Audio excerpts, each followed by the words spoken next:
Ration card धारकांनो लक्ष द्या, तुमच्यासाठी अतिशय महत्त्वपूर्ण माहिती असून यामध्ये आता 2026च्या काही बदललेल्या नियमांअंतर्गत तुमचे रेशन कार्ड देखील बंद होणार। तर आत्ता जाणून घ्या काय आहेत रेशन कार्ड बंद होण्याची कारणे। तर आजच्या या व्हिडिओच्या माध्यमातून आपण जाणून घेणार आहोत की कोणत्या कारणांमुळे तुमचे रेशन कार्ड बंद होऊ शकते। तर आता या चुका करणे तुम्ही टाळणे देखील गरजेचे आहे। त्यामुळे हा व्हिडिओ तुमच्यासाठी अत्यंत महत्त्वपूर्ण असून व्हिडिओच्या शेवटी आपण अत्यंत महत्त्वाचे जे मुख्य कारण आहे रेशन कार्ड बंद होण्याचे ते पाहणार आहोत।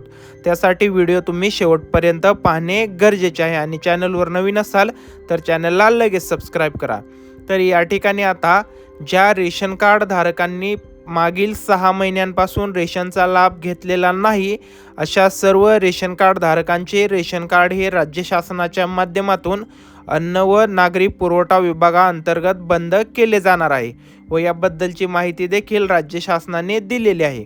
यामध्ये आता तुम्ही जर KYC केलेली नसेल तरी देखील तुमचे रेशन कार्ड हे आता बंद केले जाणार आहे। यामध्ये तुम्ही घर बसल्या देखील तुमच्या रेशन कार्डची KYC करू शकता।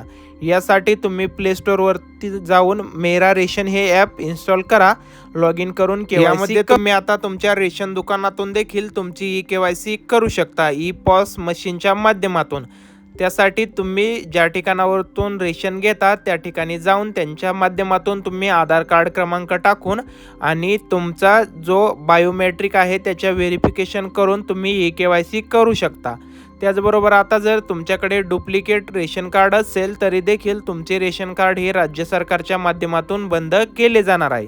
त्याचबरोबर आता काही ज्या व्यक्ती मरत आहेत किंवा स्थलांतरित व्यक्ती असल्यास त्यांचे देखील रेशन कार्ड हे बंद होणार आहे 2026 मध्ये। त्याचबरोबर आता काही रेशन कार्ड धारकांच्या रेशन कार्डमध्ये चुकीची माहिती असते, तर आता या चुकीच्या माहितीमुळे देखील तुमचे रेशन कार्ड राज्य सरकार बंद करणार आहे। त्यामुळे तुमचे रेशन कार्ड एकदा तपासून घ्या, त्यामध्ये काही चुका असतील तर त्या लवकरात लवकर सुधारणे गरजेचे आहे। त्याचबरोबर तुम्हाला रेशन कार्ड संबंधित काहीही प्रश्न असतील तर ते तुम्ही कमेंट बॉक्समध्ये लगेच विचारू शकता।